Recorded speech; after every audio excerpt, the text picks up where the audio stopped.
Ne soyez jamais fidèle à quelqu'un en pétinant vos valeurs. Ne soyez pas fidèle à quelqu'un, n'est-ce pas, en vous insultant vous-même, en insultant votre conscience. Vous savez, mon papa me disait toujours que Sangaran, il faut toujours suivre la vérité. Rien que la vérité. Et non une personne. Je pense que quand j'étais très jeune, je n'avais pas compris. C'est quoi ne suivre que la vérité et non une personne. C'est quand j'ai grandi, j'ai commencé à comprendre que ce qu'ils essayaient de me faire comprendre, c'est que tant que la personne incarne la vérité, il faut continuer à être avec elle. Mais le jour où l'effet inverse s'impose, le jour où il devient menteur, il ne faut plus la suivre au nom de la fidélité. En fait, c'est même pas ça la fidélité. La fidélité, c'est autre chose. Je pense que c'est cette fidélité à l'aveuglette qui a mis nos différents pays, les pays africains en retard. Rien d'autre. On suit un maître, on suit un chef de parti, on suit un président de la République jusqu'à la mort. Partout où il va, nous on parle seulement.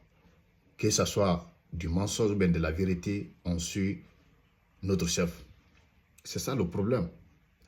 Je pense que si les Africains commençaient à être fidèles à eux-mêmes, être fidèles à leurs propres valeurs, à leurs propres principes, nos pays ne seront pas dans les chaos. Nos pays n'allaient pas être dans les chaos qu'ils ont connus, sincèrement. Parce que se maintenir au pouvoir a mis combien de pays à terre, a créé combien de guerres civiles, de rébellions dans les pays africains. Combien? Parce qu'un chef ne veut pas quitter le pouvoir et il y a une partie de la population et il y a une partie des cadres, des hauts cadres qui le soutiennent dans ça. Il ne veut plus quitter et les gens le suivent. Alors qu'au début, il était venu pour 2 mandats, selon la Constitution. Mais il ne respecte plus sa parole.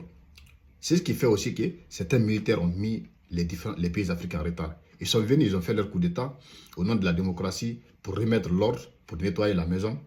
Ils vont faire juste quelques mois ou bien maximum 2 ans et ils vont quitter. Après, quand ils goûtent le pouvoir, ils ne veulent plus quitter. Et il y a des cadres malhonnêtes qui les soutiennent dans ça. Qu'eux, ils sont fidèles à leur chef militaire. Ce n'est pas de la fidélité, c'est de l'imposture totale. Ce n'est pas de la fidélité. La fidélité, c'est quoi?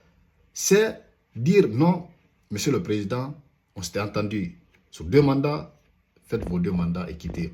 On s'était entendu, monsieur le militaire, on s'était entendu sur 2 ans maximum, sur quelques mois, sur 6 mois pour organiser les élections et vous allez vous retourner dans les casernes.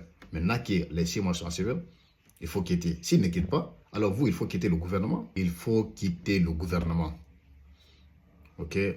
C'est ça, hein? C'est ça.